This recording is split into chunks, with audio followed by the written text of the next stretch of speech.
Hi, heathens.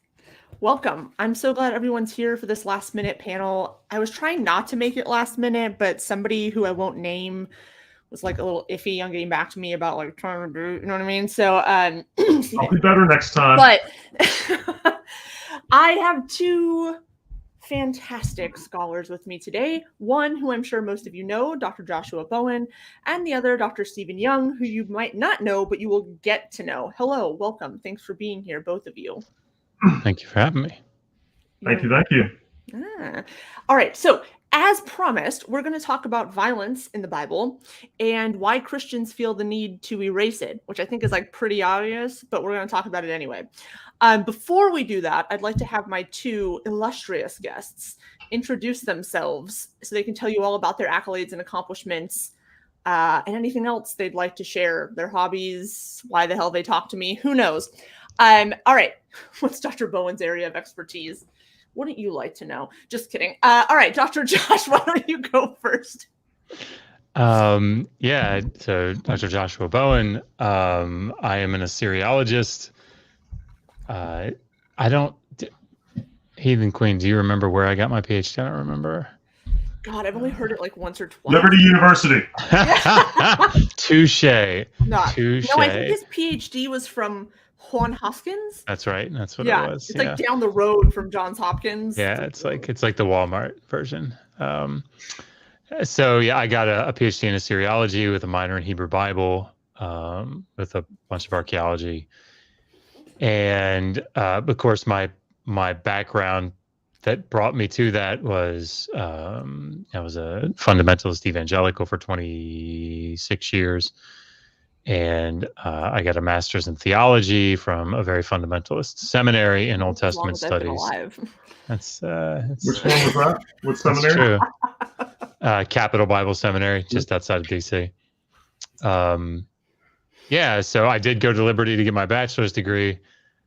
So anyway, that's my background is Old Testament, ancient Near Eastern stuff.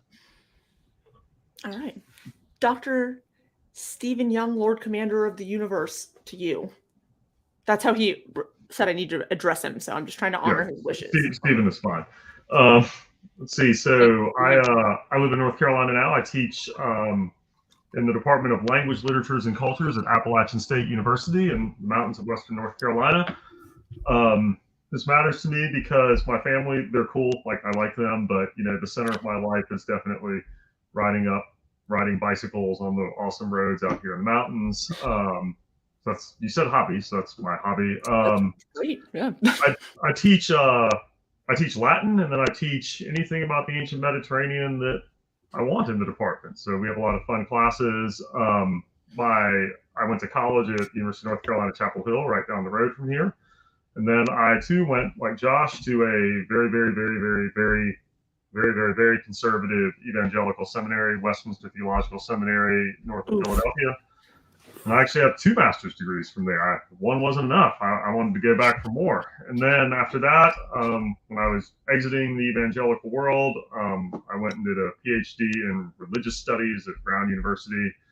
My degree is technically the program is Religions of the Ancient Mediterranean, but I work primarily on ancient Judaism and early Christianity, but treating them as ancient Mediterranean religions as opposed to, texts that fell out of nowhere that you read on their own. Anyway, anything else? No, except for that this just reminded me of this interaction I had the other night on Twitter where I was being facetious. Let's say that. And I was saying I'm super glad that the right doesn't believe in pronouns because I'm going to start referring to the Christian God as she, her, hers. And I'm so glad that I have their support. And this guy come on and was like, God is a he, because he said he's a he. And I was like, oh, did they tell you that? And then he was like, well, they inspired someone to write it down about himself. And I said, inspired a man to write it about him? And he said, yeah. And I said, well, do you have any evidence for that? And he said, the Bible. And I said, well, do you have any evidence for the Bible? And he said, I just know. Cool story, bro. Exactly. I just know. I have knowledge. And then he, of course, played the like, you were never a real Christian. And I was like, that's true because I was never a fucking pretentious asshole. But Go off, King. I think the Anyway. problem, though, Jess, is that you can't establish the metaphysical primary of the necessity of the instantiation of the preconditions for the ultimacy of instantiation of possible impossibilities. Like, seminary classroom right now? Like, Yes. For the ground of all being. Thank you so much. And that's the panel, folks. Just kidding. So let's get into it. Let's get into it, shall we? Is there violence in the Bible? And is it commanded by Yahweh?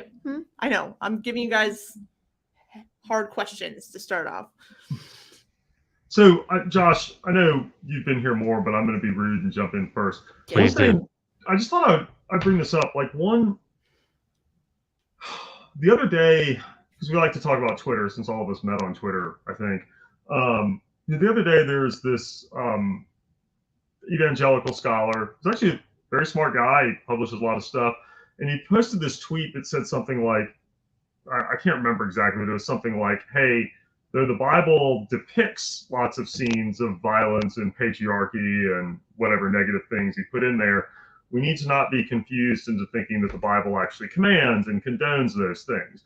And then, so it's like a nice short tweet, and it got, relative to the number of followers this dude has, it got a ton of, likes, and people like, yeah, it's the greatest thing ever.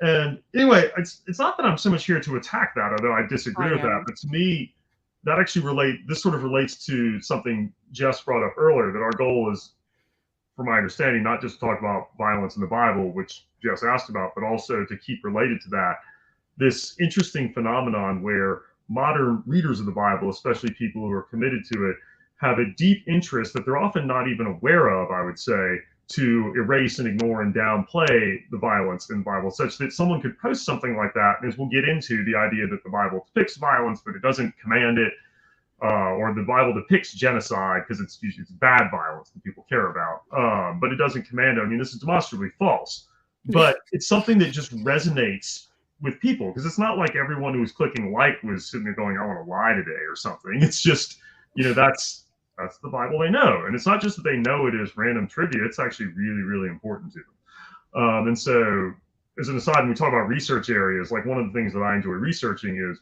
as weird as it sounds, violence in ancient Jewish and Christian texts, but also this interesting connection, and I know this is an interest of both Josh and Jessica, like the politics of, or without saying jargon, like what happens when modern people read these texts, and why are certain things sticking out? Why don't other things stick out? Why do we erase certain parts of these texts, and not just as an academic exercise? I don't mean like with a pencil, like why do certain parts just not manifest themselves to us or appear? And anyway, I thought that would be an interesting way to start this, because I think that's sort of a segue into this, is there's this great interest that a lot of readers, and I wouldn't just say they're conservative fundamentalists, it's like mainline Christians too. It's very important to many of them that the Bible be something that it might depict violence, but that's violence that people who deserve violence get that violence. It would never command bad violence, like the stuff we're going to talk about in a second. Anyway. It's interesting to me because it's almost as if there's this idea when people say something like that, that somehow solves the issue, right? So if, for example, you tweeted, Stephen, a while ago about Ezekiel 16, and I think it was Daniel Block's take on it. And, one of the things that I think strikes me about how people come at, in evangelical and conservative circles, come at things like violence, is if they can say, well, this isn't a divine command, that now we're sort of in the clear. And I guess maybe if you're just looking at this from a strictly moral realism sort of debate, and the morality of the God of the Bible, from a more of a philosophical standpoint, fine. That I think that maybe has some. I think that's an important thing, but there's far more to this than just it's commanded, and I think that's something that we should probably try to explore, at least to some degree tonight. Because even if you downplay the law, or something that is commanded, it becomes this acceptable notion of dealing with particular things. So with that Ezekiel 16 passage, right, that a woman who commits adultery deserves this type of exposure publicly to her lovers, right? This type of violence that's being brought against her, and even though that's not a divine command to some Christian to do that, it is something that is it has, as you say, an effect on the modern reader. Yeah, go ahead. Well, sort of, I was just say, like, this is something we can definitely get into, but yeah, like to make it more concrete, Ezekiel 16 and then Ezekiel 23 as well.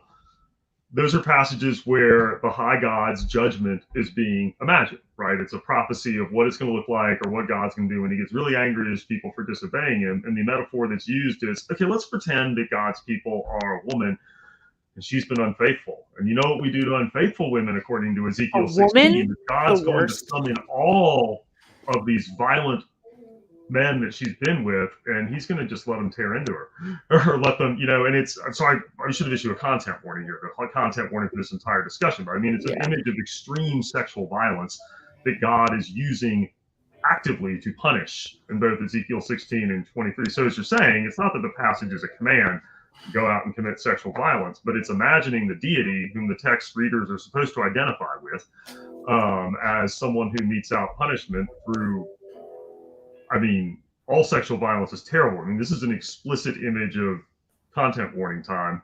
The deity summoning a gang rape. Yep.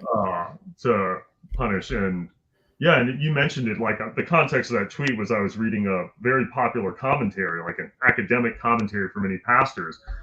And the author of this commentary, Daniel Block, like his subject headings for the chapter were not things like, they weren't accurate subject headings. Like an accurate heading for that is the deity punishes via sexual violence or something like that. And instead it was something like God's faithless bride gets what she deserves, but I mean, it was stuff like that. And that's I know we're getting ahead of ourselves now, but like that produces a certain type of culture among modern readers, because people who identify with the text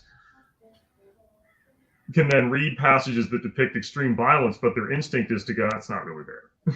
And it's not that like everyone who reads the text is going to go out and commit that kind of violence. I'm sure some will, but it's more that it's creating a culture where we ignore sexual violence, or it's more important to us to uphold the reputation of a deity than it is to look at what's being talked about. We're getting way ahead of ourselves.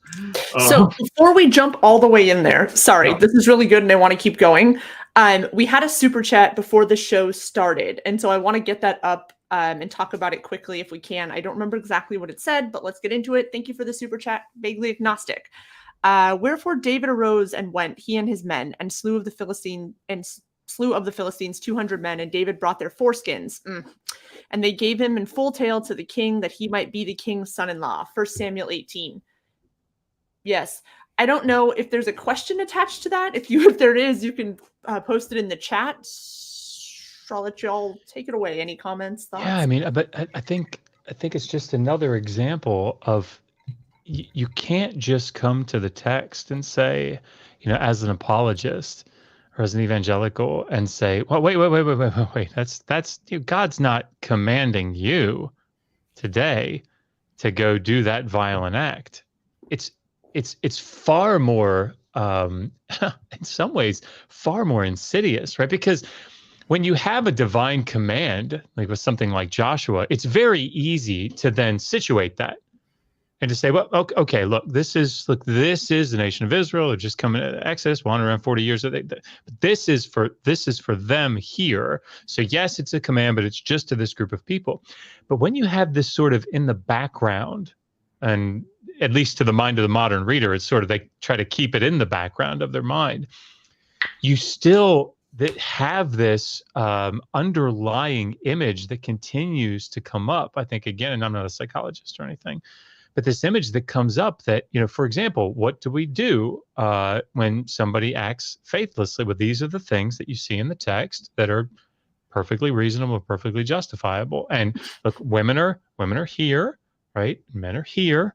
And these are things that just sort of work in. And I think that it can be in that way far more insidious. So we can't just say, if you're going to be an apologist, if trying to argue against these passages of violence, if you're going to be an apologist, stop and Yes, go to right. therapy. Sure. But That's sorry. no. But it's just not. It's not No. enough to say the law doesn't say it. So we're done. Okay, and sorry, before we go on, I just want to say if you have questions, super chats will take priority. I will get to them when we sort of have a break and I can get it in without interrupting the flow. That's what she said. But you can also tag me or tag Correa, and they will take, or we will take those questions either after super chats if we have time, or if there's no super chats, but just as a general whatever. And to all of you in the chat, I love you too. Thank you. Okay, so let's just get right into it. I am always interested in talking about sort of female trauma in the Hebrew Bible and even in the New Testament, and how that sort of, what implications that has for today, because something that I have seen my entire life, and I'm sure most people have, but being a woman, it's a little bit different of an impact. Reading the Bible is just like, Jesus Christ, dude, like, nobody, like, women are just, they're property. I mean, they're quite literally property in the Old Testament. And then we have things like Jephthah's daughter, and then we have the concubine that is like basically raped and then cut up into a million pieces and sent out to wherever. And then like you never hear about them again, right? Like they're totally collateral damage so that men can learn a lesson, or so that somebody can be honored, or they're like this They're pawns in the narrative. Yeah. Exactly. And it has real life implications for how women are both treated inside and outside of the church today, given that we're an incredibly puritanical country, or we at least were founded on that. So anyway, y'all are the experts, and we can really hop in anywhere, but that's always something. Yeah, Lot's daughters, like that's always something that really sticks out to me. Like, yeah, don't let the angels fend for themselves. No way. But here, have my virgin daughters. Like, if anybody is here with a daughter that can imagine a scenario in which they would be okay with that. Okay.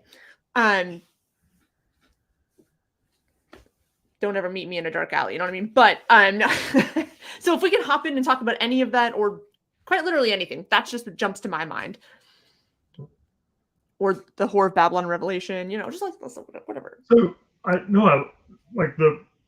to go to a distinction both of y'all made earlier, this might be a starting point, and both Jessica and Josh were talking about this. When modern readers or hearers are thinking about the Bible and violence, it can be helpful to make a couple distinctions. It's not that any of these are okay, but like, so on the one hand, and Josh has been talking about this, there are passages where there are types of violence that are commanded, and they could be either commands like, hey, in a narrative about Israel wandering around through the wilderness, when they get to the promised land, they are supposed to go in and, quote, show no mercy and butcher and kill everyone there. So it's a command for ethnic cleansing. And so it's not a passage that it's one of those passages that I remember being fairly surprised when I first saw it.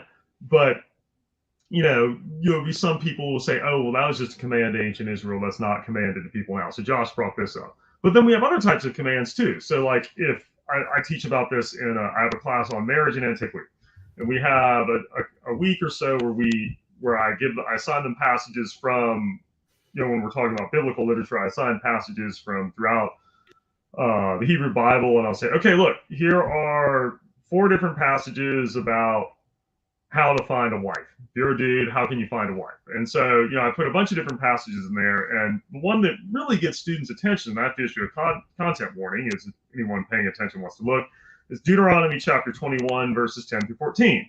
And this is a passage where it's in the middle of a set of laws in Deuteronomy about how to conduct warfare. And it comes right after a set of laws where it talks about, okay, there are certain cities that are in the promised land, you just got to kill everyone in there. There's no mercy. Now, these cities that are outside the promised land, you can make sort of a treaty with them, and you can just kill a bunch of them, but you can leave certain people alive. And the Deuteronomy 21 law specifies which one. If you go commit genocide in a city, but you see a lot of hot, young, attractive women there, you can make them your wives. But in the text, it's very clear that what's being envisioned here, content warning again, is kidnap, rape of surviving young women. And then it's the original incel culture. Sorry, what was that? Original incel culture. Yeah, and so then the law specifies that, and then when the dudes get sick of them, they can send them away. But you can't make them a slave. And so anyways, this is a command for violence. And there are others too. Josh, you probably know these off the top of my head. In the Covenant Code, it's the oldest law code in the Hebrew Bible, to my knowledge. I don't know if Josh would agree because he's actually a Hebrew Bible scholar. So this is like Exodus, what, 21 to 23? Yeah, Don't ever deny that, Josh. I will kick you off the show. I mean, So I will put you out of don't here. deny what? That he's not a Hebrew Bible scholar. I could see it percolating. It's my minor and It's my a set. You PhD. did The Hebrew 6 Bible is a years, set of and Mesopotamian then, like, literature that 3 Josh more. knows alongside other. Is that a fair way to put it? Yeah, Josh? that's good. He's a That's Hebrew. good. Ask any Hebrew Bible scholar that knows Josh, and they'll say he's a Hebrew Bible Yeah. scholar. Don't say that again. I will kick you out. Colloquially It's not speaking, what the verse is, but in the Covenant Code, you just have a straight up, hey, if you're thinking about selling your daughter into slavery, and not just slavery, it's sexual slavery that's being envisioned. Like here's what you do. So I'm taking long to say, so these are commands. Like these are actual commands to do something or to regulate a practice. Regulate not in the sense of like, oh, it's bad, but regulate in the sense of the writers of these texts are envisioning the deity being this is what you do. But so those are actual commands to engage in something that by any modern reading we should cast as violence and violence against women. So I'm taking representation. So you have commands, but then you also have the passages that Jessica brings up. I'm just making a distinction. So we have commands to commit violence, which you all talked about. And then we have passages that, as you all said, these are actually the ones that I pay more attention to in my research, where it's not so much as a command to commit violence, but it's, as y'all said, incredibly violent actions against women are being used as like opportunities to think about lessons for men. And that's the term we would use in religious studies when you take something that can be any type of thing, whether it's violence or any type of relationship or whatever, but we'll take this as an example, like a passage where incredible violence is depicted against, like a gang rape against a female figure, and that's being used to teach a lesson to the male hearers of the text about what it means to obey God and be faithful to him and how he's so powerful. What you're doing is the term we'd use is you're naturalizing or you're normalizing sexual violence against women, because it's, as y'all said, it's more insidious, right? It's not that the text is commanding violence against women. It simply uses it as an image. Yeah. It makes it banal. There's no it voice makes in it the this text thing that says, just like happens, sorry, and that's fine. Oh, sorry. I said it makes it kind of banal, right? Where it's exactly. If you have an incredible gang rape being used, and then there's not an interrupting narrative voice saying something like, now we should notice this and say it's bad, or something like that. What's happening is what feminist scholars long ago pointed out. When you're reading a bunch of texts from the ancient world that are written by men, even when they're saying nice things about women, we need to remember you're not having access to the authentic experience of women in the ancient world. What you're getting is how elite male literary culture imagines women. And they use women. This is a saying from Claude Levi-Strauss, who's a structuralist, like modern theorist. It's the idea that these texts are using women to think with. Women become a good thing for men to think with. And so when you use sexual violence against women as a nice tool for thinking with about what does it look like to obey God, things are happening. And so I'm talking a lot. What I'm saying is, but I think you're right. I think it's helpful to distinguish those two categories. You have like explicit commands to violence, and then you have the other thing that's actually much more prominent in courses throughout biblical literature in ways that people don't tend to notice. It's just violence against women is something that's used to think with.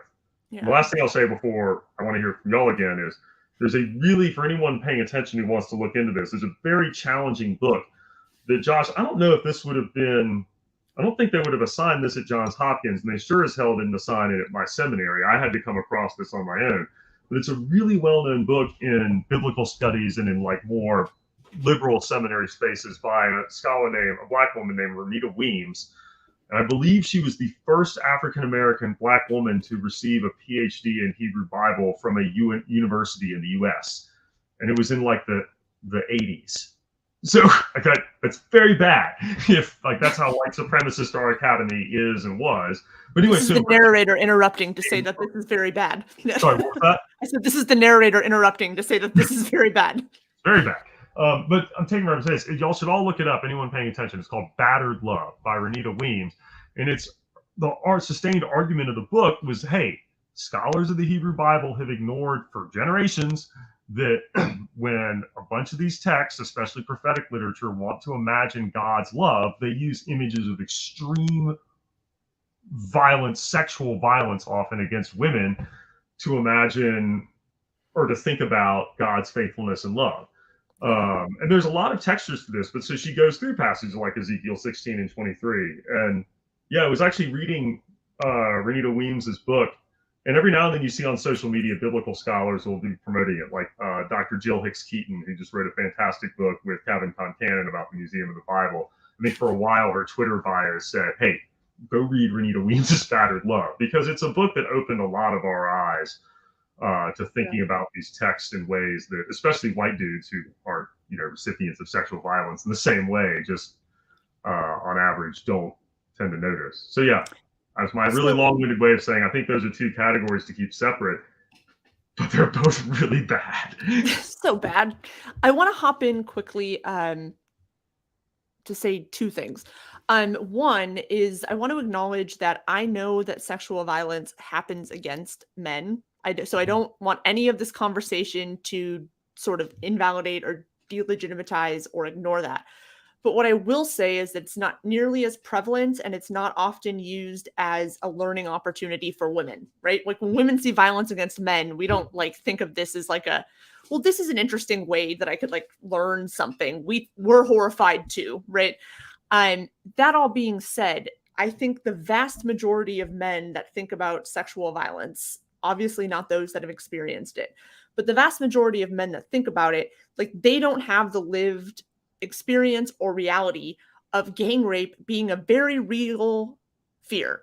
It's a very real fear for most women, because rape is a very real fear for most women, because most women have been at the very least harassed, more often than not assaulted. And I think it's like the statistic right now is 1 in 4 women that have been raped or something like that, And or those sexually assaulted. However you want to like define that. Like I would say I was sexually assaulted. Other people would say I was raped, right? So like and that's who reports. And then that's an entire other subsect of like who's like, like when I told my friends, they were like, I don't, and it was like, cool, thanks. So like going to the police, no, come on. So in any event, I just want to get that out of the way, that like, I know that for a lot of men, I'm not saying y'all, just a lot of men in general, this is a very theoretical exercise, right? But for women, this is their life. This is their lived experience. This is something they think about every time they leave their house. Every time they leave their house. Like when I get dressed in the morning, I think about whether or not what I'm wearing is more or less likely to attract random male attention. And if it's at night, forget it. Because the chances of me being harassed at night are higher, and the chances of me being assaulted at night are higher. So like, anyway, that's what I want to say about that, just as the sort of female voice here. I know that you guys know that. I just sort of want to put it out there for everybody. Again, that doesn't mean that it doesn't happen to men. I understand that it does. It's just the scope proportion is different. So that all being said, Correa brought up a really good point that like before or until she became an atheist, actually, Correa, I don't remember. Are you, sorry to like announce this, are you going by she, they still? I'm fine with either one. Okay, great. I Sorry. think she, but she, they is also okay, fine. Just wanted to make sure. Sorry. Brought up the point that until they became an atheist, they didn't realize that David had raped Bathsheba, right? And I think this was something that I also didn't think about for a long time, just because you just sort of read it and it's like, oh, okay, he brought her over there. So until I learned about like power dynamics and the sort of force that has on coercion, like I would have never understood that was considered rape. And so I would like to, if we can, speak to some of these power dynamics that happen, and how they sort of, I almost want to say camouflage sexual violence a lot of time, right? So, and then I'm going to hop out and get my dogs because they're annoying. So I think one of the passages that sort of comes to mind is it's actually one of the two that you talked about, Stephen, and that's the Deuteronomy 21:10-14. And this is one of the scary things to me about listening to Christian apologists. If anybody doesn't know, the topic that I debate incessantly here on social media is slavery in the Hebrew Bible. In the year of our Lord and Savior Beyonce 2022, we are still debating slavery. Good And Lord, I mean, on Al Gore's internet. I mean, I just sent Skylar a link for Hank Hanegraaff, if you remember the Bible Answer Man. He Holy shit. just put a video up like 3 days ago about slavery, and it's like it never dies, right? Because it always coming at it, trying to say, Stephen, just as you were saying, like it's not so bad. The problem, if you don't think it's that bad, come on over, because I got some shit I need people to do, and I will treat you exactly the way they do in the Bible. It's my final offer. Thanks. This is one of the, again, the more insidious things about listening to people like Christian apologists, is that they have this idea that if they can get down to a part of the law that says, you know, in a violent society, the laws in the Hebrew Bible were trying to do things to protect the person who is at the receiving end of that violence, be it slavery or physical violence or rape or whatever, that somehow then stops the discussion, right? We're done. We're good. The Bible's like trying to set protections in place. And so, you know, when you go to passages like Exodus 21:7-11, which you were talking about there with the Amah, the concubinage, that's, you know, sexual slavery that's being talked about there.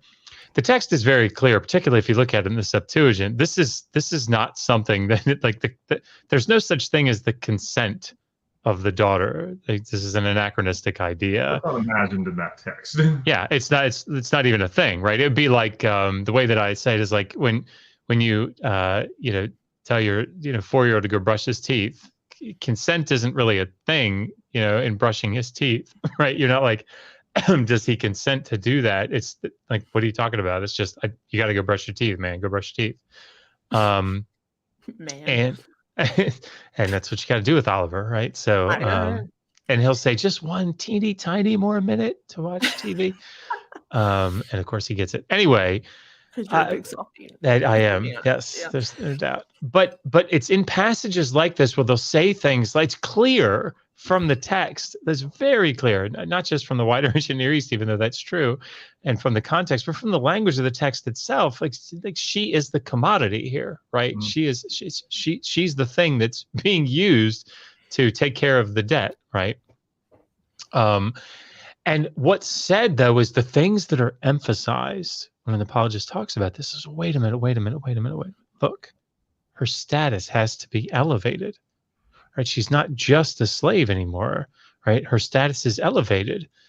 Yeah, that's true, because she's being used for breeding purposes, right? She's breeding more slaves. That's what she's doing. And it's always these dudes. Sorry, Josh. It just infuriates me because it's always these dudes that could never in their entire existence ever fathom being in a position where they don't have the authority and control. It's always that. They cannot even conceptualize the notion of not being the ones in power. And so in their mind, unconsciously or consciously, they're thinking, well, look, I'm doing this like really great thing for this sort of person that's distressed, in trouble, that's lower than me, that's whatever, right? They're never putting themselves, this makes me so mad.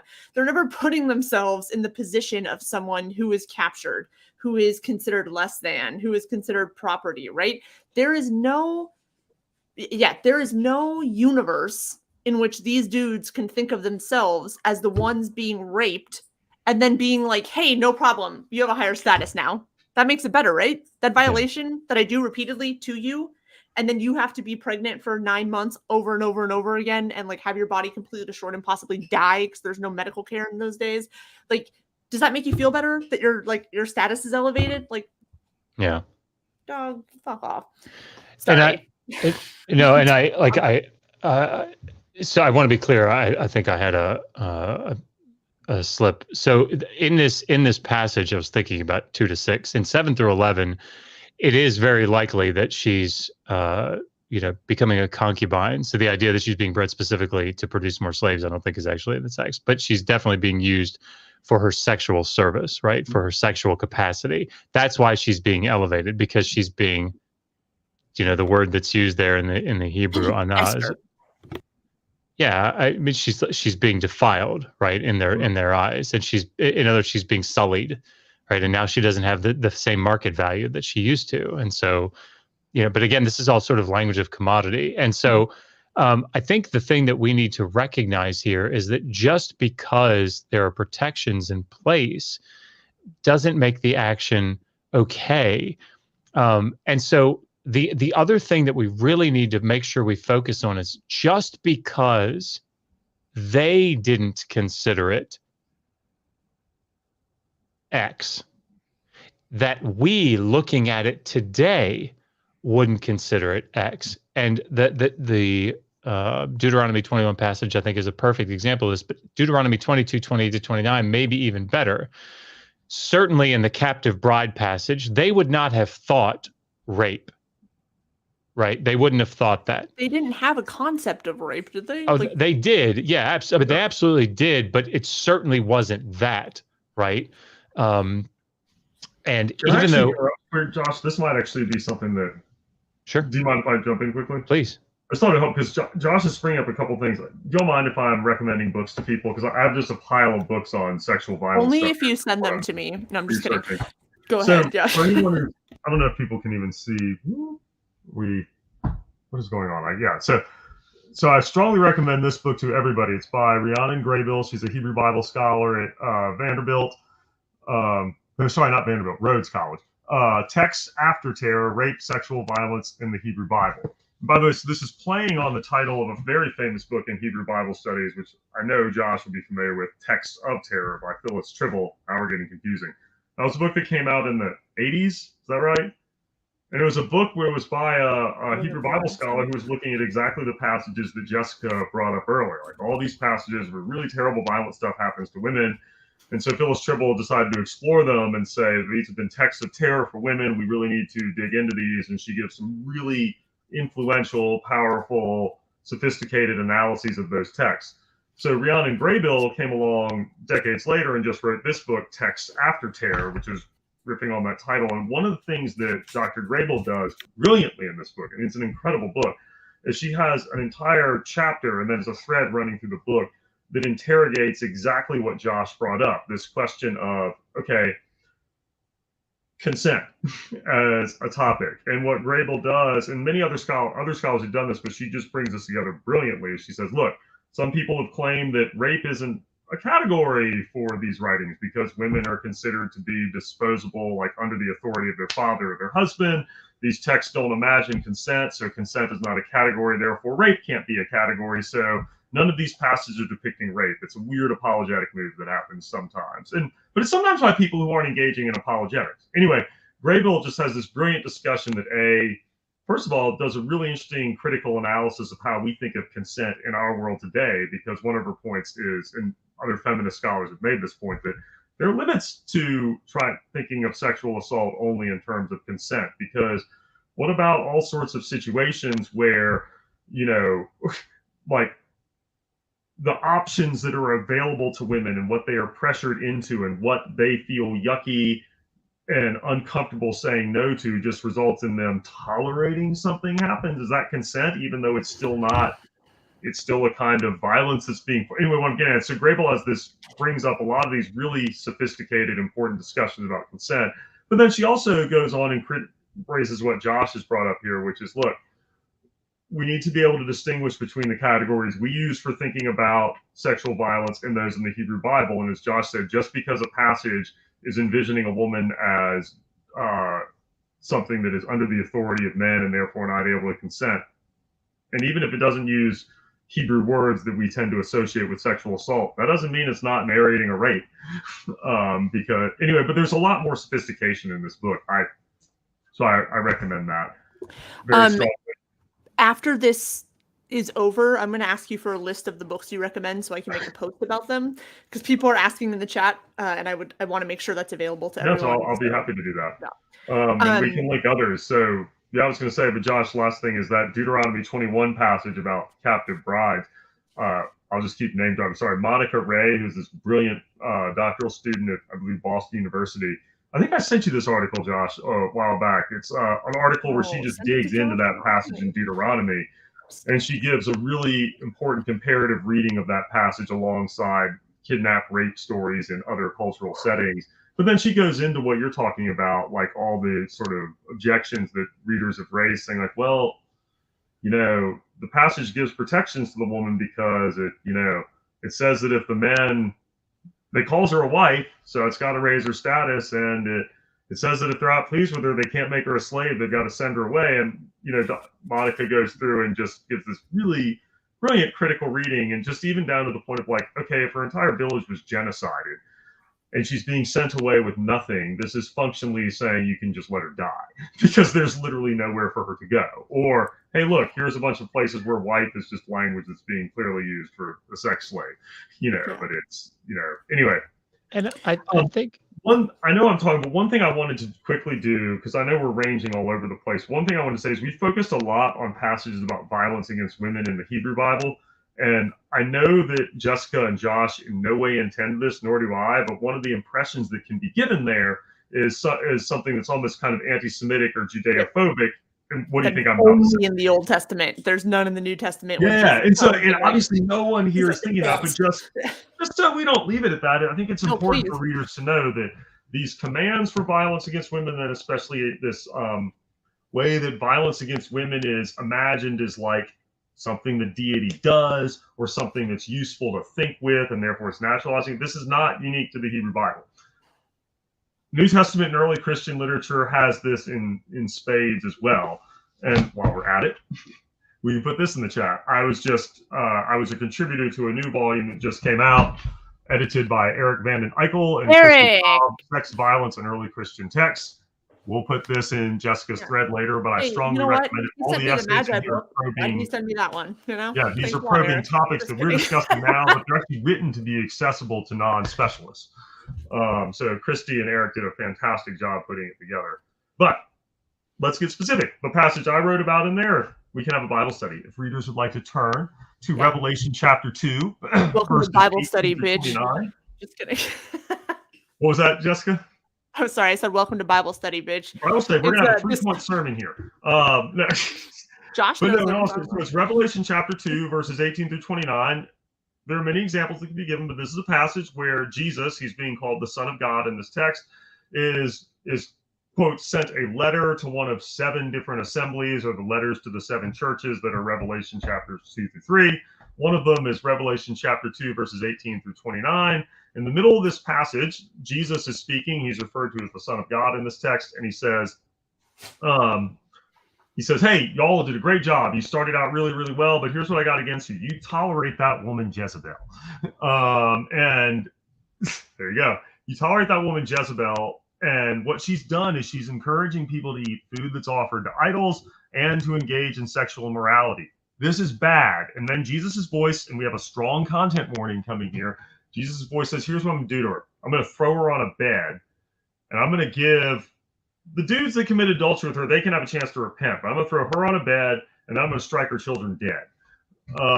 And so it's really interesting. Most English Bibles actually translate this as Jesus saying, I'm going to throw her on a sick bed.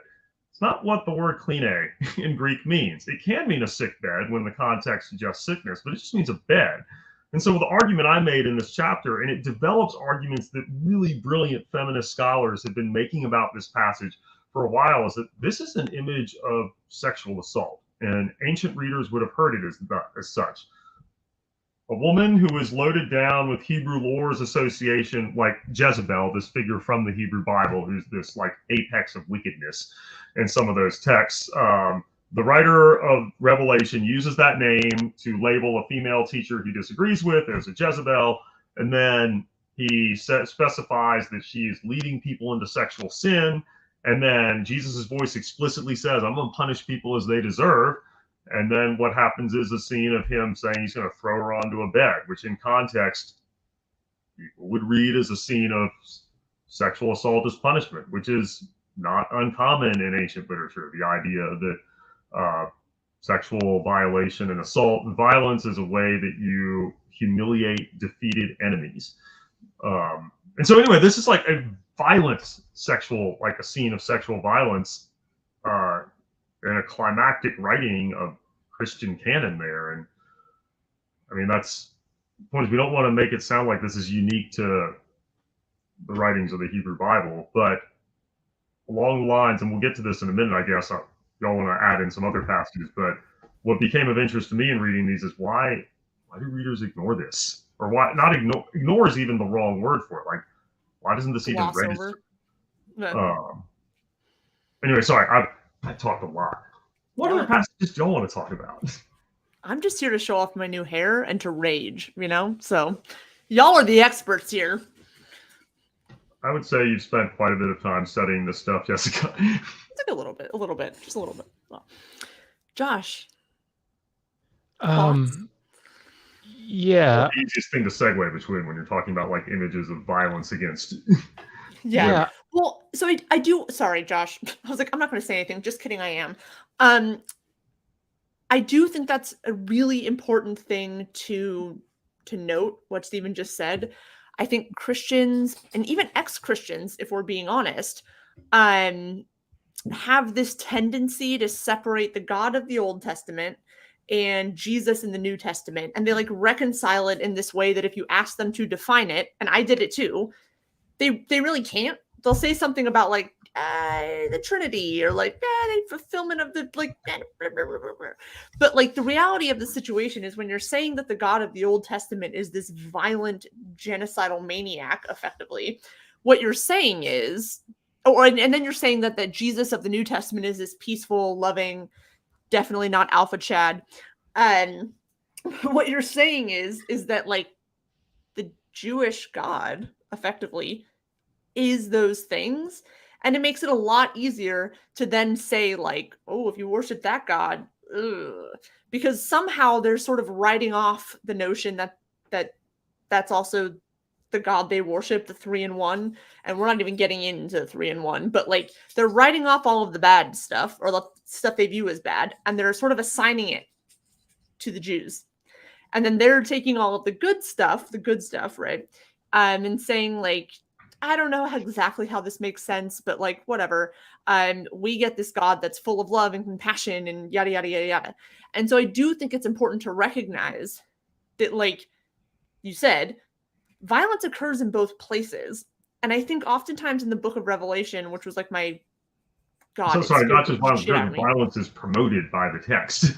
Like is either a good thing that the deity is up to or encouraged. Yeah, so. No, definitely. And I think in regards to Revelation, at least when I learned it, again, not a scholar, just grew up evangelical,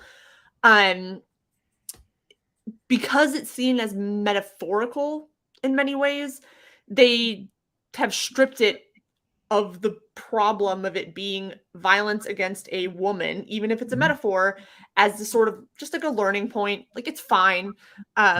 This is what you do, right? So like, anyway, that's the last point I'll make. I'll let you jump in now, Josh. Sorry. Well, I'm going to be rude to Josh. Just to follow up on Jessica's point, it sounds like we're going to need to do a Twitter thread or something that lists a bunch of the people we're talking about in here and some of the passages that Josh and Jessica are bringing up. But so there's Susan Hyland has so I can link this article later. She has this really, really good article in Catholic Biblical Quarterly from about 10 years ago that says, okay, let's actually look at this violent language in Revelation. Her argument follows very similar to what you said, Jess, which is she sort of says, look, there are a bunch of New Testament scholars who claim that Revelation is a radically non-violent text because it never commands followers of Jesus to engage in violence. All the violence that happens is just metaphorical. And so her take on the matter is, okay, that's not really reckoning with the actual like effect that violent metaphors have, because what happens, it's kind of difficult to say it's just a metaphor when the image of everything the deity does, of a bunch of things the deity does in Revelation that the audience is supposed to exuberantly celebrate and worship, is just this genocidal, bloodthirsty rage punishment that's happening. I mean, this is a text where everyone who is one of God's enemies doesn't just get killed. or everyone that's one of God, that's not one of the insiders, they don't just get killed; they get violently slaughtered. And Yeah. the And I think it's climactic worth image thinking is about, like, Babylon. why. I think it's worth thinking about why, when we see this sort of like rage and anger, but especially when it comes to sexual rage and anger, why it is always a woman. Oh yeah, well I was to say, Right. so the climactic enemy that's judged in Revelation is Babylon, who, depending on how you want to translate the term, the title she's given, Pornos is often called Babylon the whore. She is stripped, sexually brutalized by her former clients, and this is what the deity summons, and it's an image of his judgment. And then the people who get rescued at the end of Revelation, which according to Revelation 14, does anyone here know? I can ask y'all. A lot of y'all know, according to the book of Revelation, how many people will be in heaven? 144,000. No, That's I'm not exactly sure. right. See, Oh my Revelation God, makes look at heaven me a go. city. It comes out of, so Revelation makes heaven a city. It gives you its measurements. It tells you what it's made out of. So you can say metaphorical all you want. It's making it a concrete place. And a city has measurements. So in theory, a certain number of people can live there. According to Revelation 14, verses 1 through 4, for anyone following along, the inhabitants of that city will be 144,000 men, virgin men. So the climax of Revelation Virgin men?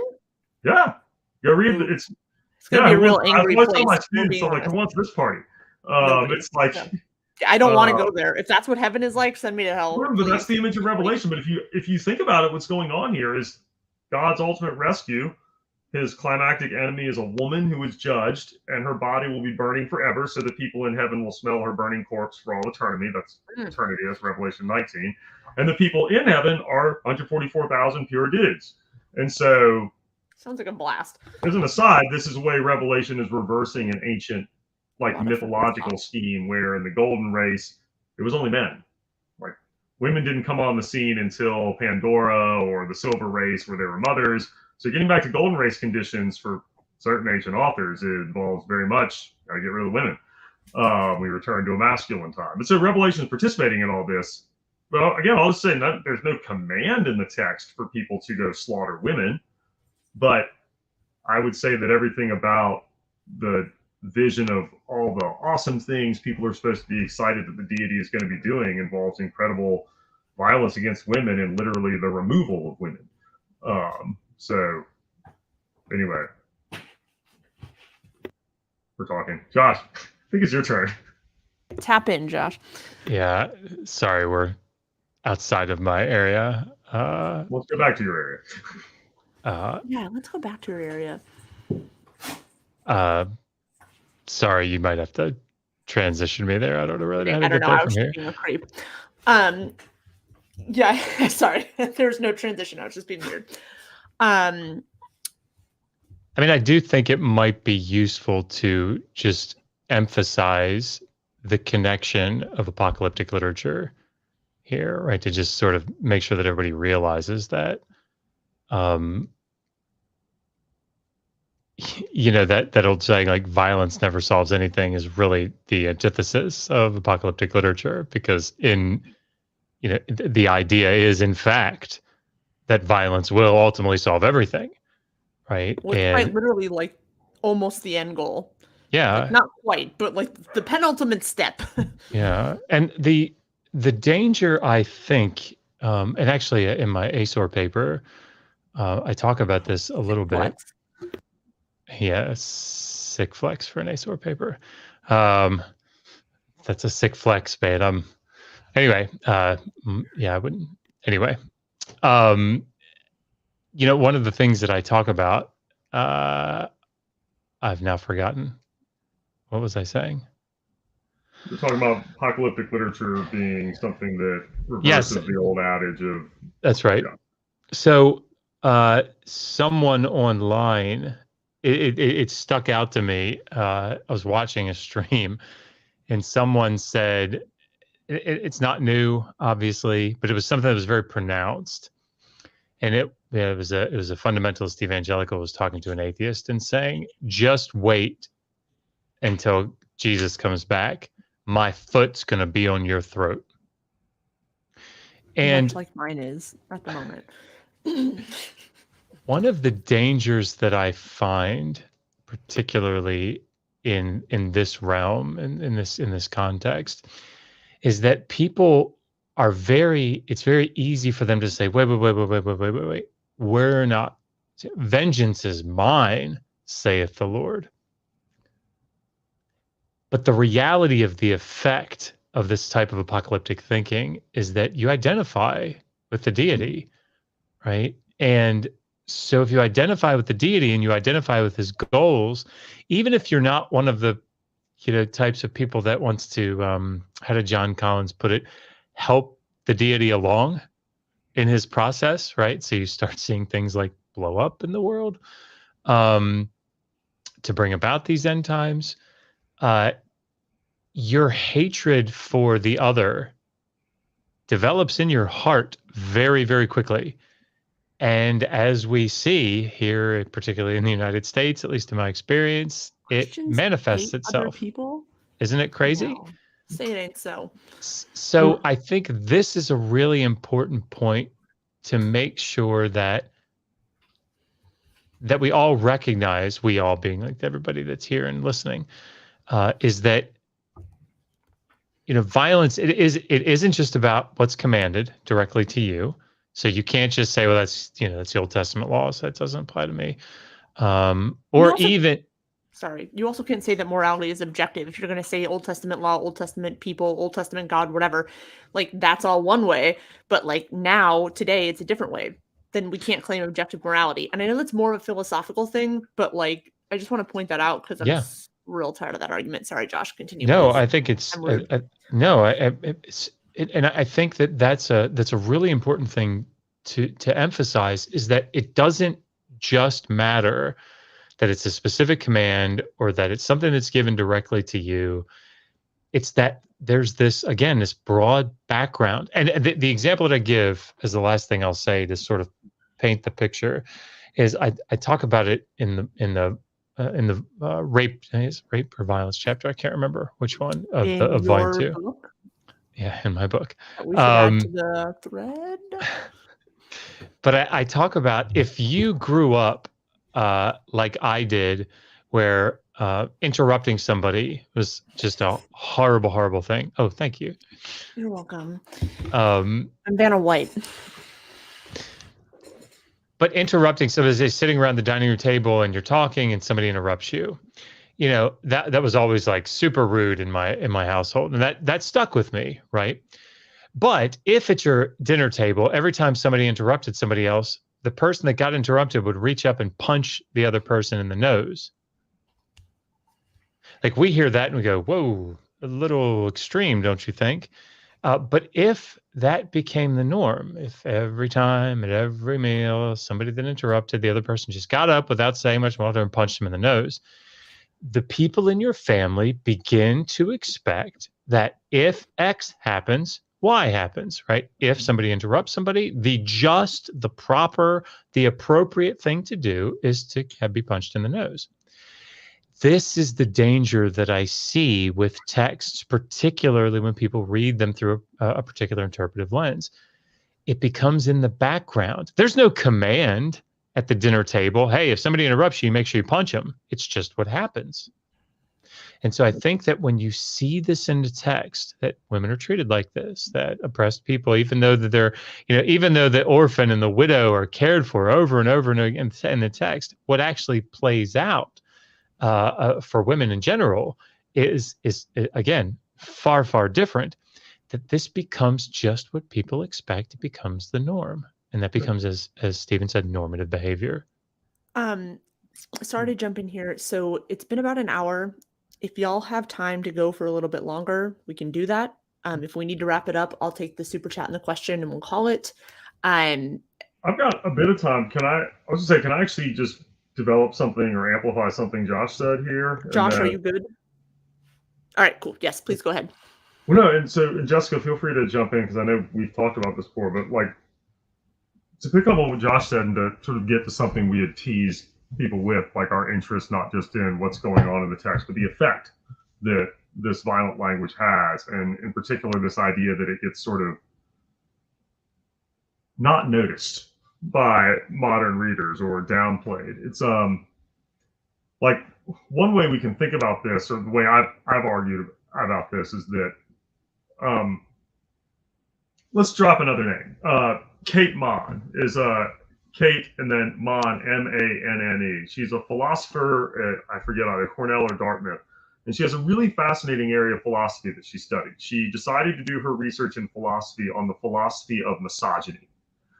And the sense of her point being that, like, hey, if misogyny and patriarchy have been like such a dominant sort of way that thinking and arguing has been structured throughout history, then her point was, why don't I study it? Why don't I go see what types of cognitive patterns and arguments and ways of thinking undergird this? And so she wrote a book called Down Girl, The Logic of Misogyny. It's a brilliant book published by Oxford University Press. And in the middle of the book, she has a chapter that's become a section I assign to my students very frequently when we read ancient text or modern text. And it's a concept she developed called empathy, like sympathy except for him. Emotional. And so that's a section of the book she has. And her argument is that a core facet of misogyny throughout history, and she doesn't just, and her point is that misogyny is not just like Josh consciously hates women. Like, I'm not saying you do, but like we oftentimes when we think of misogyny, we talk about it in public like we talk about racism. Like, does this person consciously hate black people? Does this man consciously hate women? Dr. Mann's point is, well, obviously, yes, that's misogyny. But her point is that, no, the more ubiquitous kind of misogyny is something that we would call structural or systemic. It's, a world where men benefit from the exploitation and labor of women and not the other way around. Y'all know this, right? Like it's the inequality. Anyway, so she wants to explore all the like ways that our ways of thinking are bound up with this kind of broader kind of misogyny that doesn't have to be conscious, right? And so the concept of empathy does a lot of work for her because her argument is, look, she sort of goes like, tell me who recognizes this. And she uses as an example of content warning, Brock Turner. Y'all remember him? He's the Stanford. Yeah, I do, because he lives very close to where I do. Really? Oh. So this happened at Stanford is like 20 minutes from where I live? 20 so or Brock 30? Turner, Yeah. and this is serious content warning, he was caught trying to rape a woman behind a dumpster, I think. And so he got charged, and when he didn't, the judge did not end up giving him very much jail time, even though he was convicted.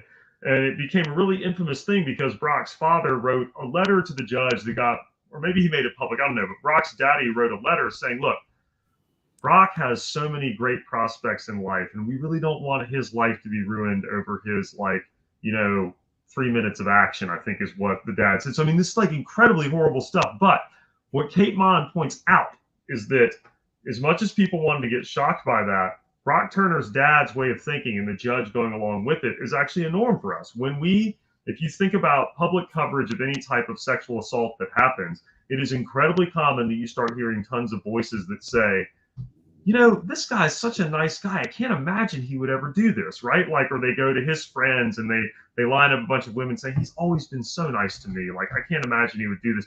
Don't you know all the important things he's going to do in life? We don't want to ruin his life. Judge got recalled, by the way, and also fuck Brock Turner. No, yeah, absolutely. Yeah, but the point is, Kate Manne identifies this as empathy, and that was her signature, her incendiary example. But it's also a normal example. It's just empathy is the phenomenon where it becomes, it's an instinctive thing for people to identify with the emotions and needs and desires and lives of powerful men, and not to identify with their victims. And her point is not that most people who do this consciously wake up and go, I want to identify with a rapist today.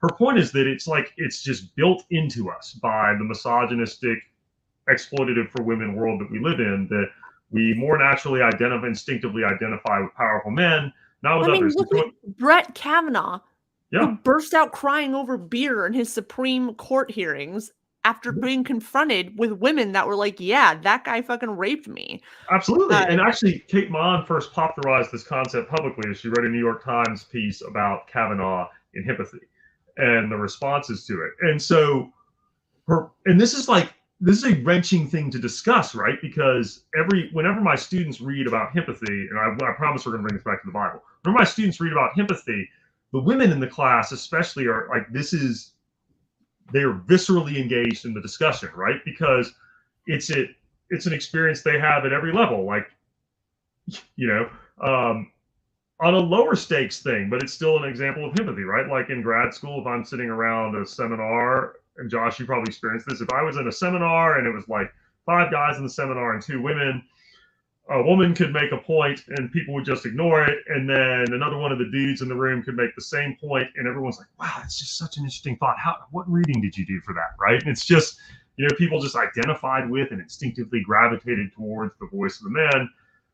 Why am I getting at all this? I think that when readers approach the Bible in churches, and this doesn't have to be whether you're a Christian who consciously theorizes, I'm going to submit to the Bible and it's the greatest thing ever. It can also just be in our culture, the way people think about Bible. There's something like empathy happens. People instinctively identify with the text and with their protagonist in the text, right? Like Jesus or God. So, for example, when people read this passage about Jesus in Revelation 2, where he sexually assaults Jezebel, sexual assault doesn't even come to mind because readers are identifying with Jesus. So to the extent Jezebel is punished, she deserves it. That's the first thing, right? And then that's how it's used up. But secondly, since they identify with Jesus, and most people don't like to think of themselves as assholes, they don't think of what he's doing as some kind of bad violence. They actually look for a reading of the text that, yeah, he's probably just making her sick. You know, something like that. But the insidious thing here is the same thing happens at institutional levels, right? Like what happens in all these sex abuse scandals in churches? The story over and over again is, well, victims were all told, you know what? I know something terrible happened to you in this church, but we got to really think of all the good the church can do. And do we really want to ruin the reputation of the church? It's going to be bad for the kingdom. And Mr. Hank, who's been teaching Sunday school for 50 years, like it's probably the first time he ever had a, like, this should be really triggering, right? Because this is the stuff victims hear, but it makes sense to lots of people when they hear it and they don't do it. And what I want to point out is that when, and I hope I'm bringing this around, when our instinct to read a text that is like a sacred text in a community is one of straight empathy, where you identify with the protagonist of the text, like the deity or Jesus, such that when you read a narrative of them instigating gang rape, engaging in sexual violence, murdering everyone who disagrees with them, when your instinct is to identify with them such that they're like a moral exemplar, that means your brain, and this is every sermon you ever hear, right? When sermons are preached on these passages, people identify with them, right? Like Revelation 2 is not preached as a sexual assault thing. It's a sermon that's preached on like the problem of sexual immorality and how you need to repent of that or God might punish you, right? Like that's what's preached. When Deuteronomy 21 is preached, which is rare. I one time heard a sermon where a pastor said, you know, this is a tough passage, but let's actually look at how it's not as bad as it seems.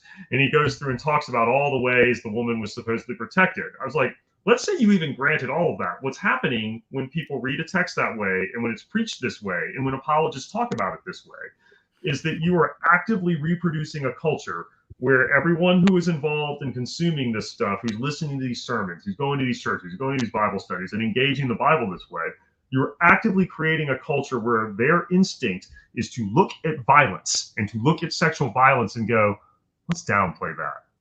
Let's ignore that. It's not as bad as it looks. Maybe she deserved it. Man, David, I don't know if we want to call him a rapist because he was a man after God's own heart. Right? And so like that is a culture that is actively created by doing this. And as Josh, I've told you privately before, my problem with evangelical apologetics isn't that it's wrong about the text, though it is. My problem is that it actively creates a culture where people will look at incredible violence and unethical stuff in texts and they'll downplay it. And I will finish on this, and this is not something you have to speculate on. This is something that psychologists and anthropologists will show.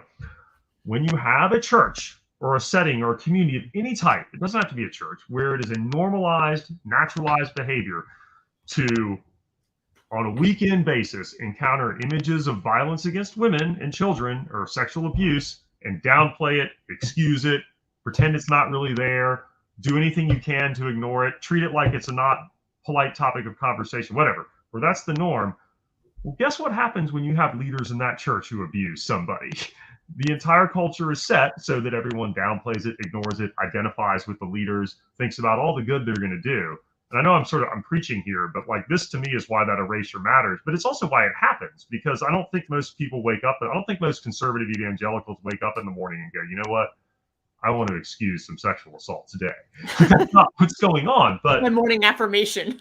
But no, but like their entire, like, it's not just like their deep beliefs. It's like that's not the issue. It's more just like their way of experiencing life has been fundamentally shaped by not paying attention to these things and having an instinct towards thinking, what if the man was falsely accused? You know, it's all those types of things. That's what comes naturally, and that's why it's not that they're consciously trying to say sexual abuse is okay. It's just their instinct is to not see it where it's happening. That has been rising up in my body. I'm sorry, anyone can like. No. I think everything you have said is incredibly important, and right. I think as the like woman on this panel, the sort of like inherent sort of embodied rage that rises up inside of me is something that like makes me want to punch holes in drywall. You know what I mean? But I was going to say something. Oh yes. What I was going to say is for anyone that like ever wonders why I hold no quarter for men, especially men that are bigots, this is why. Because this is the bullshit that is present in so many, not all men. I get it. I fucking get it. But like, this is what is prevalent. And so as soon as someone shows their ass in the slightest of ways, I'm not engaging with them on a level that's going to be respectful or informative, or like, I'm not trying to give education. That's for men to give other men. What I'm trying to do is teach men that there are consequences to being a piece of shit. So for anybody that like is like, why are you like this? This is why. Exactly what Stephen just said. This is why. Because like there is so much freedom given to men to just behave however, and like so much support from people, including women, that have been conditioned in this way to just believe or just have, as you said, empathy, right? Like it's a funny word, but like it's true. And it was true when I was an evangelical, and I think it's still true today for many, many people. And I'm gonna.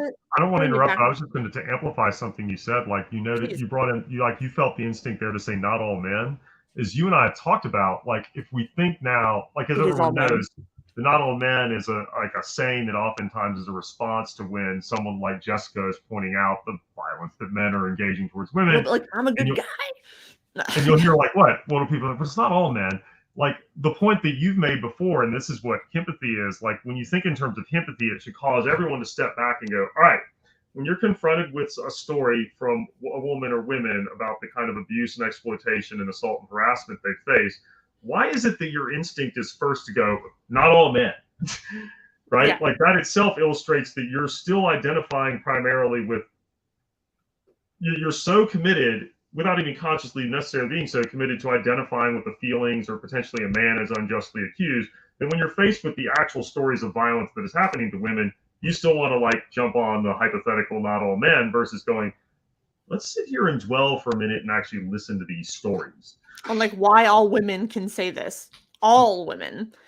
And I think the other thing that's interesting to me, and I want to wrap it up soon because I know people need to go, but I saw someone talking about, there's a thread on Twitter, and it was a woman saying, I know not all men, but you know, this when I was 8, this when I was 12, this when I was whatever. And I saw someone, a man, hop in and say like, no, actually it is all men. Because if you can find me one man that hasn't engaged in some kind of misogynistic, predatory behavior, even if it wasn't intentional, even if it was something they were taught, right? Like, no one is saying that someone is walking around saying, like, I'm going to be a misogynistic asshole today. But, like, the culture, the patriarchy, it conditions men to see women as commodities. It does. The patriarchy hurts all of us, not just women, right? But if you're sitting there and saying not all men, you're wrong. You're wrong. Because it actually is all men. It doesn't mean all men are predators. It doesn't mean all men are all bad. It doesn't mean they're evil. It means that all men have been conditioned in this way. And I don't even know that it's possible in this society, in this conditioning, that it's possible for a man to go through life without having engaged in one of these things. Like that's the thing, right? Like it might not have been intentional. It might not be repeated, but like it's like saying, like, not all white women. And it's like, listen, hi, me, a white woman. If you grew up in the society where white women were conditioned in this way, then absolutely yes, you have engaged in this behavior in some way. And trying to separate yourself from that is you victimizing yourself and centering yourself over the majority, overwhelming experience of the marginalized group. Anyway. Let me. And also, all men, let's say, regardless of behavior, all men have benefited from the exploitations of patriarchy. Like that's just that's how the patriarchy is set up. Well, anyway, Josh. Yeah, sorry. I think maybe for someone listening, that might be like a cis white man, for example, and feeling that thing that all, I think, cis white men and men probably in these contexts have felt, is this feeling of some guilt, right? And struggling with that, and the response to that being, well, wait, as we've been saying here, not all men, because that's certainly not me. Let's take it out of something that's something like this that causes that feeling, and put it into some another example that I think is just as useful, or maybe more useful, that doesn't create that feeling. Biases. Right? One of the things that happens when you go to grad school, and certainly it can happen at lower levels as well, but certainly when you get to grad school, biases become something very, very important that everybody has to talk about. And what we want to say is, all right, I'm coming to this text without a bias. No, you're not. Right? You can't. It's nothing wrong with you, right? You're not like a bad person for having a bias. That's not what it is. But we all have life experiences. We all have lenses through which we interpret the data. And you can't rid yourself of all biases. You can't. So it's not a question of saying, all right, you know what? I'm just not going to have biases anymore. It's saying, what are my biases and how do I mitigate against interpreting the data through them? And the same is true here, right? You have effects. You have colorings in your lenses. We all do. And as a man that's lived in your particular culture, in your particular setting, and here, I think it's very important to recognize that most of us probably identify with what we've been discussing tonight. It's to not say, no, I don't have this misogynistic tendency. I don't have this misogynistic tendency. Not me, right? Not all men. But instead to say, yep, me too, right? So that's not a good one to say. I do as well, right? Sorry. Not that me too is not a good thing to say. That's not what I meant. You're good. We understand. Anyway, don't worry about it. I don't want to appropriate that for something else. You're good. But the point is to be able to say, yes, I do. I need to, as Stephen said, sit back and think, how is this coloring what I'm seeing, and how can I mitigate against it? Amen, my brother in Christ. Okay, so I have kept y'all too long, but I do want to get to the super chat and the question just really quick, and then I'll let everyone go. So let's see if I can do this. Oh, look at me go. Can you mention God's punishment on David for the rape of Bathsheba and how that centering in the literature perpetuates bad ideas and evangelicalism? So there's a lot that can be said here. Just quickly,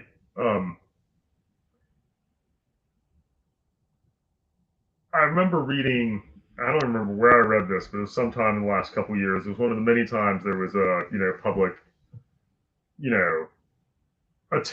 attention spike in public setting to David and Bathsheba, and question, debates among especially conservatives to, distance this from rape, being a rape scene. And anyway, one of the things that I remember reading that stuck with me was a woman explained that, you know, the way that passage had been, when she, I'm trying to remember how she, but she said something like, look, when we can't acknowledge that there's a serious like differential in power that has happened here and that what David has done is really effed up and not, and because of the, you know, the sexual assault kind of situation, we can't acknowledge that. She says, how this passage gets taught to us women is the way it was taught to me, she said. She said basically, the way the passage taught to me is that, you know what? Bathsheba's job was to not have sex. And so well, and she tempted David. So she tempted him, but it was the point being, like, even setting aside, like she said, the narrative of Bathsheba becomes a narrative of like, well, basically Bathsheba should have so objected to David's advances that even if it resulted in her death, she should have accepted that, because maintaining purity is just that important. And I'm taking forever to say this, but her point is like, look, when we can't acknowledge this is a rape scene and use that to critique what's being discussed in the text, it becomes a passage that instead teaches, you know, habituates women into making their bodies just an object in purity culture where like their sexuality is something that like, it's so bad to have sex outside of marriage that you should just die instead of do that. And I'm not even articulating this, but it really stuck with me where this is a woman who was saying, look, there's a serious impact to women who grow up in church circles, or girls and women who grow up in church circles, when you can't acknowledge something really basic about this passage. David's doing something fucked up, not just because it's adultery, but because he's pressuring a woman to have sex with him who's not really. There's men that are out there that are like, yeah, she should have just died. And it's like, yeah, because you cannot imagine yourself ever being in that situation. You would always be the person in power. That's like, sorry, think about how serious. I know this drives me nuts. I get really like in my feelings about it. But that's also because that's my fucking lived experience. So like, yeah, anyway, sorry. No. I'm calm. I'm cool. I'm collected. It drives me insane to see these threads go on and on and on Twitter and other places and in the church, because it's like all of the people that are saying anything like, yeah, Bathsheba should have just been willing to just like die for her like sexual purity. For whose benefit? Whose benefit? Yeah. Right? Like, if she has sex, does that make her less valuable? I know it does to these idiots, but like, no, what you're saying is that she should have died because if she has sex with this man, it's going to harm her husband's reputation or status or value, or her value to her husband. And it's like, if that is what your wife's value is to you, take a fucking long walk off a short pier. And this is, so obviously this situation is nuanced because it's the king, but like, this is something that you see, this is not obviously in any way unprecedented in ancient Near Eastern law, for example. So I think it's the Middle Assyrian laws, but I can't remember off the top of my head. But there are parts of the legal collections that talk about if a woman, part of when brought to trial, right, when confronted and charged with, you know, potentially charged with committing adultery, and I deal with this in my book, on the rape chapter. Is it this book? It is. It's that one. Like, part of her innocence, and it's not that she's, you know, then compensated if she is innocent, it's just that she's not killed, right? Is that she had to put up a fight. Okay. Right? I mean, like a physics, she's got to yell, she's got to fight, and if only after that she's exhausted all these means, right? And this you see this in Deuteronomy 22. You see another, you know, ancient Near Eastern law collections, this idea of how do we determine whether the woman consented, and therefore, and again, consented is a very different idea here. I'm using it sort of colloquially, but you know, willingly gave in and committed adultery, or was raped. It's like, well, was it in the city where she would have cried out and people would have heard her? Okay, then, you know, that must have been adultery, because she must have cried out, or she would have cried out had it been. But if it's out in the field, right? If it's, out in a thoroughfare or something, well then, that we can just assume as a litmus test that, she would have cried out, but no one would have heard, right? So again, the onus is very much on the woman. This is why Tamar, when she leaves, she's like rents her clothes, cries out, because this is probably very much part of her innocence. Womanhood is always Proverbs 31, and it's never jail putting the nail in someone's head. You know what I mean? But I will say that I will say this: I am the manifestation of generations, maybe centuries even, of women who have to submit.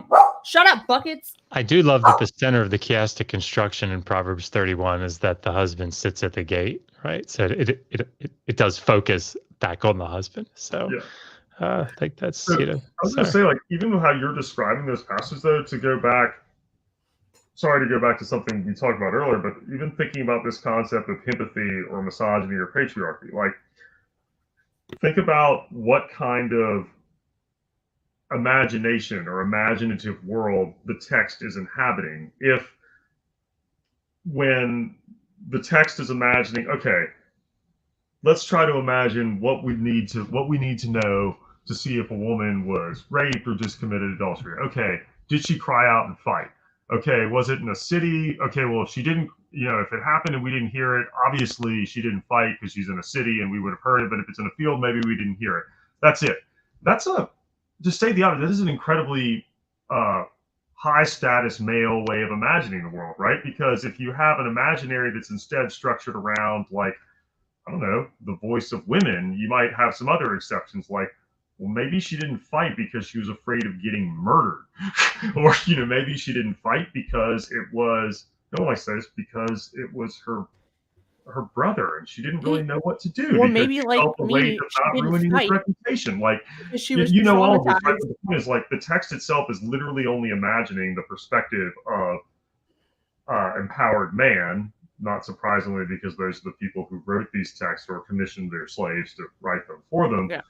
And so I know it's like that's how that concept of thinking about who is centered, which is pretty important. And it also makes it kind of terrifying when you read these, like, Christian nationalists now, some of them talking about reinstituting these as the standards for laws of rape. And you're just like, oh, God. So, anyway. I will say this. There are many reasons, and I know we all know this, but for anyone that's listening and maybe, sorry, my dogs are being big ass dickheads. For anyone that's listening and has been sexually assaulted in any way and didn't cry out, me too, because I had been traumatized in the past, and so my response was to freeze or to fawn, right? So nothing that Stephen said was wrong, but I think that for a lot of women, their sort of survival instinct is to just endure so that they can get out on the other side, right? Because all you're thinking about in that moment is survival. So buckets. Sorry, hold on. Give me that dumbass. All you're thinking about in that moment is, like, getting to the next moment. So, like, it doesn't really matter if you think you'll survive the sort of trial or the tribune or whatever. Sorry. Yeah, buckets is a demon. Sorry. What matters is that you make it to that next moment. You make it to the next moment. And women that are being sexually assaulted or raped, at all. They understand that. And to put it in I know we can move on to that other question, but, like, to put it into something that I think everybody will understand, it's like reading, a 17 or an 18 or 19-year-old guy writing literotica for a woman, right? It's like, why do you even make us imagine this? Yeah, but it's like, because the things that they're going to write are the things that they're imagining make sense. And I think everybody gets that picture very quickly, because it's like, yes, if a woman's reading that, they're going, oh my God, well, I won't. Yeah. But that wouldn't feel good, right? That's not what we're looking for. Hey, buckets.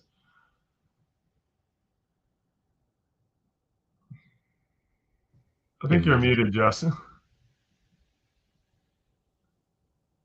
You're muted still.